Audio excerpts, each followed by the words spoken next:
This is Miles Kwok, an exiled Chinese billionaire who at the peak of his career was the 73rd richest person in China. And this is what he had to say about Jack Ma almost exactly 2 years before he disappeared. I think him is only two way. All the China's billionaire, only two way. I always talk 1 year. Only two things happen. Jail and die. Dead. So he's either going to jail or he's going to be killed. I think 50-50. Or he might just fall off a wall. Yes. Or he might just fall off a wall. Jail and die. One way jail, another way kill you. Everybody same the resource, no doubt. That is a prediction that our audience is going to also have a very hard time with.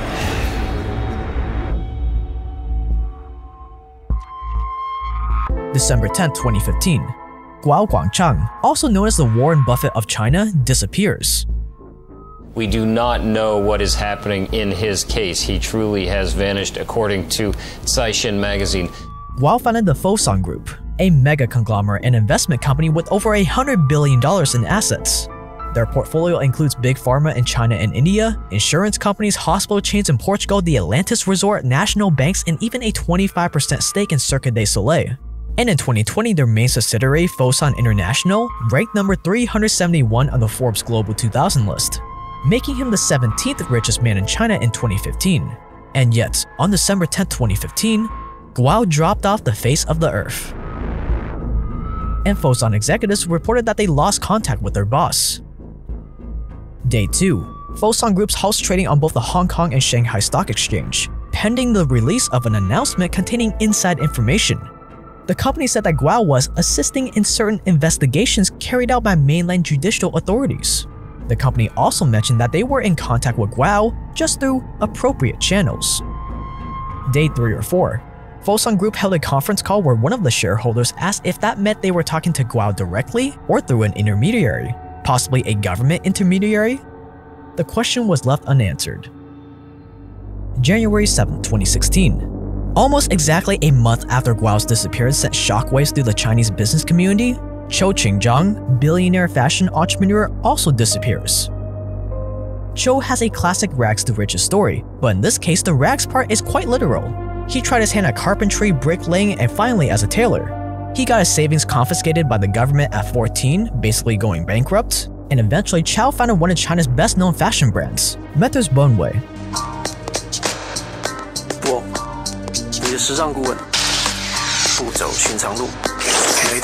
Which targets college students and grads with a cheaper alternative to brands like H&M and Zara, making him the 62nd richest man in China in 2015. And much like the last guy, on January 7, 2016, the company said they were unable to reach him or the secretary of the board. They halted their trading on the Shenzhen Stock Exchange, and reports came out that Zhou was picked up by police. January 2017. Billionaire financer Xiao Jianhua, who has ties to the Xi Jinping family, gets rolled away in a wheelchair with his head covered by 5 or 6 unmarked Chinese public security agents. He was not known to use a wheelchair. Xiao controls the Tomorrow Group, a holdings company with interest in insurance companies, banks, and real estate developers. At the time, his net worth was $6 billion.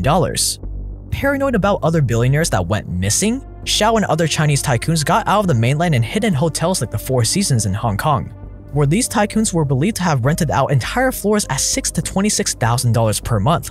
And at 1 a.m. on the eve of Chinese New Year's, 5 or 6 agents of China's equivalent to the CIA abducted them to the mainland. Later, Xiao called his family to tell him he was taken to the mainland but that he was fine. His company posted on social media that he was just over there for medical treatment and that he would return soon. And he posted on social media denying that he was abducted and how he was innocent. That post was later deleted. This MO of getting abducted, then telling the world I'm fine, nothing to see here, is pretty common among Chinese business people. March 2020.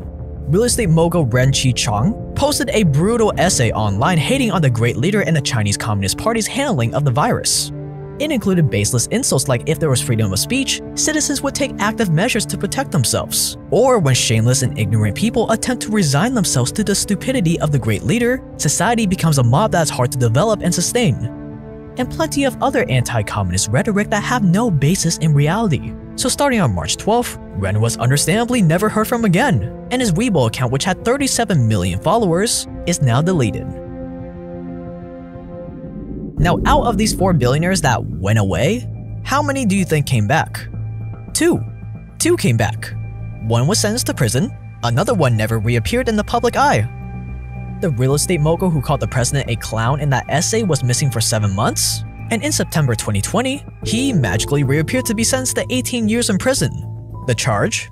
Corruption, of course, taking bribes and abusing his power among other things, in which he conveniently confessed to all his crimes in a voluntary and truthful manner. His assets were also seized and he was fined 4.2 million yuan. Billionaire financier Shao, the guy that was wheeled away on a wheelchair, his fate is not very clear, because since his abduction way back in January 2017, his whereabouts are still unknown and he hasn't reappeared in the public eye. And the government recently started dismantling his financial empire by seizing hundreds of billions worth of his companies and assets. So things are not looking good for Shao. For the ones that did make it back into society, the Warren Buffett of China and the fashion entrepreneur, both never spoke a word about their leave of absence and acted as if nothing happened. These are just 4 examples. We're not even including all the lesser known people that have disappeared. Journalists, publishers, activists, smaller millionaires, and of course the latest example being Jack Ma. October 24th, 2020. Jack Ma delivers a speech at the Bund Finance Summit in Shanghai. Since then, you guessed it, he's nowhere to be found. With the only clue to his whereabouts being a 3-paragraph article from CNBC stating that the billionaire is not missing, instead, Ma has been lying low for the time being, according to a person familiar with the matter. But General Robert Spalding doesn't buy it. He's the author of the book Stealth War, China's Silent Takeover While America's Elite Slept. So it is likely that he met the same fate as other billionaires have, in that he was basically, he ran afoul of the party, and he's probably most likely in some form of house arrest somewhere within China where he's no longer allowed to leave the confines of his living space.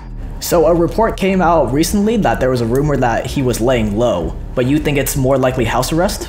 Well, he could be laying low, but it seems awfully improbable that he would cease all, appearances in public voluntarily. I mean, he is one of the richest guys in China. He's also well respected as an entrepreneur and innovator.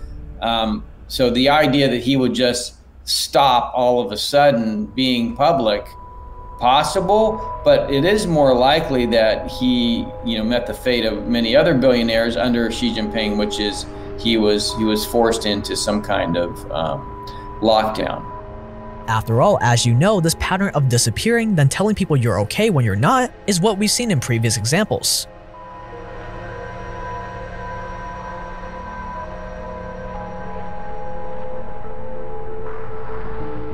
Obviously, due to the pandemic, this is on a video link, so we're not still clear exactly where the founder of Alibaba is, but it is the first sighting since early November.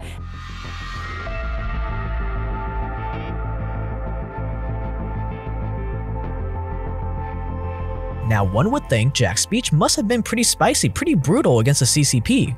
But if you read the translation, it's not that bad. One might even call it pretty reasonable. He eases in by saying that these are just the non-professional views of a non-professional person, and that his opinions may be immature, incorrect, or laughable, with the main message being that for the sake of China, for the prosperity of China, China and the world needs a new financial system, and that China's current banking system operates with a pawn shop mentality, that Chinese regulators are outdated, that we cannot use the way to manage a railway station to manage an airport, and he hinted at how Xi Jinping isn't bearing the responsibility of innovation and the mistakes that come with it. So, definitely not the most politically smart move by Jack Ma, but also nowhere near the real estate mogul calling Xi Jinping a clown, calling for horrible things like freedom of speech. And it's also nowhere near the level of criticism business leaders in America say about their government on a regular basis. This is like if Jeff Bezos or Elon Musk went missing after criticizing the US government. So the question remains, why do Chinese billionaires keep disappearing?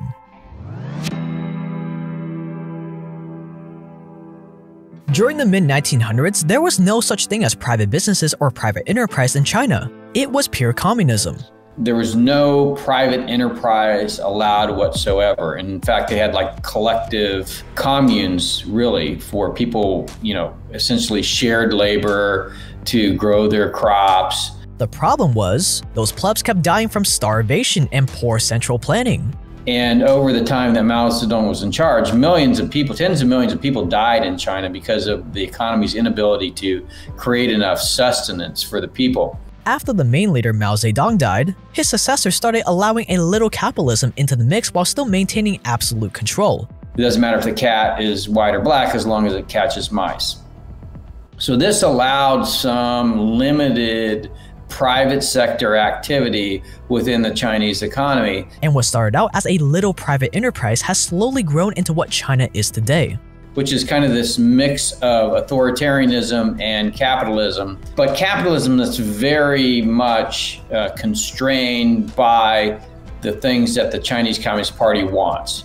Why? Because our great leaders realized that if we don't feed our people, if we don't give them some prosperity, they're gonna keep starving to death, revolt, or the world will condemn us and not take us seriously or trade with us. And we won't be able to keep up with the rest of the world. Either way, complete suffering threatens our rule, which is obviously the only thing that matters. Since pure communism doesn't seem to be working, it's in our best interest to allow our subjects to create businesses, to create jobs, to cultivate resources, as long as they don't threaten our power. The way that the Chinese Communist Party system works is they want to give you some amount of freedom because that unlocks economic activity. Your pursuit of wealth as an individual actually is a force that Deng Xiaoping unleashed. The problem with giving some economic freedom is that your subjects might take it a little bit too far. They might get a little too ambitious. So if they end up threatening your power, that is when the sickle comes down. Now, what comes with opening up and giving people a little bit of freedom is they begin to take that freedom farther than the Chinese Communist Party is willing to allow. And that's exactly what happened to billionaires like Jack Ma. Under Xi Jinping, what's happened is a lot of these reforms that began under Deng Xiaoping, continued under Jiang Zemin, slowly began to be unraveled under Hu Jintao, have really just sharply unraveled under Xi Jinping. And that has resulted in the Chinese Communist Party taking a much more direct control over businesses. One of the things that's happening to a lot of these previously, very wealthy business owners and like Jack Ma, former CEOs, is that Xi Jinping is cracking down on all of them. And when he made that statement, he basically made himself an enemy of the Chinese Communist Party. So if this is the case, if you're an aspiring entrepreneur in China, why would you want to start a business if you know that the CCP can take away everything in a moment's notice and make you disappear? What is the motivation? It's the same motivation for places like the US. In the meantime, those entrepreneurs are richly rewarded by having preferential treatment from the government in terms of rules and regulations, but also access to capital. And the motivation is, I can get really, really wealthy. And maybe I can get really, really wealthy. I can establish a nest egg outside the country, and maybe I can actually leave the country, as many have. They've moved their assets out, they've gotten rich, and then they've escaped. I know what the rules are. I would never go against the party. That would be a suicidal move. That would never happen to me. I'm not doing anything wrong. The IRS and FBI would never come after me. Look at all these successful business people that are on the good side of the party. They're living the life. And so in the case of these entrepreneurs, innovators, these CEOs, these tech CEOs, it is likely that they're aware of the challenges to countering the Chinese Communist Party. But, it's one of those things, well, it's never going to happen to me. Yeah, it happened to somebody else, but, it's not going to happen to me because I'm not going to do something that, gets me in trouble. The problem with this line of thinking is when you get super big and eventually break the laws of power without even realizing it. The moment you threaten their rule, the moment you outshine them, the moment you have just a little bit too much influence over your fans, they're gonna have their sights on you. The party, if they recognize somebody as having more public exposure than, say, the political leaders, in the case of Jack Ma, He was very, very popular.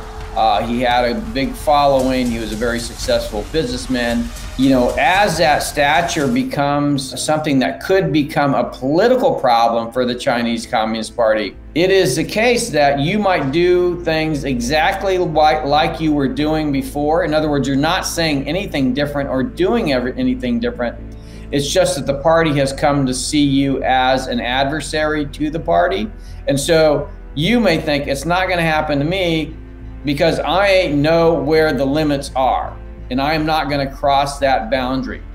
But what happens is if the party begins to see you as a threat, the limits change, and they may change in a way that's imperceptible to you, that you may not even be aware of. So you may not do anything different than what you did before, but the party has viewed you as an adversary, and then you do something that kind of triggers that reactiveness, and then the party will come after you. And so it is likely that these people aren't trying to get themselves in trouble because they understand the power that the Chinese Communist Party has over the country. It is just that the party has changed its view regarding them. And if you're the type of person that isn't politically attuned, if you make it to the top, you are gonna get screwed. Certainly under Xi Jinping, you know, any business leader now needs to be strictly thinking about the party and how they promote the party and how they're loyal to the party. Now, that is not something that these entrepreneurs like Jack Ma have been used to. They've been used to having more freedom to go out and build their business. That's not the China that exists today. And even if you do make your money and get out of China, your fate is still uncertain. What China has been doing, and the Chinese Communist Party has been using the Ministry of State Security, which is their equivalent of the CIA, to go around the world and try to abduct these people and bring them back to China. And they've been very successful at doing that. So I heard it happened to one guy in Hong Kong where he was abducted and taken back. So it happens all over the world too, not just Hong Kong? Even in the United States. In fact, it was happening regularly during the Obama administration that the Ministry of State Security was essentially going throughout the United States and basically taking Chinese back to China. Wow, that's crazy. It is crazy and scary. Yeah. Alright guys, here's the situation. So, I just got back from jiu-jitsu like a few hours ago. Pretty exhausted, as you can tell by like some of the scars and scratches and bruises I have all over me. But, pretty exhausted. Don't really feel like making food. And I haven't really eaten much today. Calorie restriction and all that great stuff. So if I were to get all the protein I need for today, I would have to stuff my face right now, which I don't really want to do. So, magic spoon comes in. So we have cinnamon here. Awesome. Smells like cinnamon. Cinnamon is one of my favorite flavors in general. In like whatever, food, like desserts and stuff. So, very happy to have this one. And I love the popular cinnamon cereal that everyone knows about. Like Toast Cinnamon Crunch or whatever. As always, some nice cereal ASMR for you guys. Oh my god, that's good.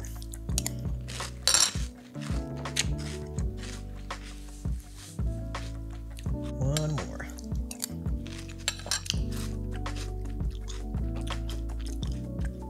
General Robert Spalding, he is the guy that you saw sprinkled throughout this video, and he is also an extremely sharp guy that I have a ton of respect for, and he wrote the book Stealth War, China's Silent Takeover While America's Elite Slept. And if you want to know about like pretty much the most important geopolitical situation we have going on in the world right now, US versus China, and get a really good understanding of what people are going to look back to as a very important point in history, I highly recommend this book. Really easy read, extremely important read, and a very hard book to put down that will be linked in the video description. General Spalding also has his own YouTube channel where he goes over China-related news and his analysis of it, so that'll be linked down below for you guys to check out as well. While you guys are down there, if you are new to this channel and you're not subscribed already, what are you doing? Because we make video essays just like this one every single week for free on this channel, so make sure you subscribe with the button below. Alright, one last shameless plug for you guys. I am so close to not be in pleb anymore on Instagram. You guys gotta help me get to 10,000 followers on Instagram. So that will be linked below for you guys to check out. We post memes, me complaining about stuff, cool quotes that I come across in my research that you're not gonna hear anywhere else, behind the scenes stuff, day in the life kind of stuff. It's really fun. Help me not be a pleb anymore. We're so close. That is gonna wrap it up for this video, you guys. Thank you so much for watching. Oh yeah, if you want to support this channel financially, Magic Spoon. You guys can check this out with the link below, $5 off. That is actually gonna wrap it up for today's video. Thank you so much for watching. Stay dangerous out there, and I will see you guys in the next one.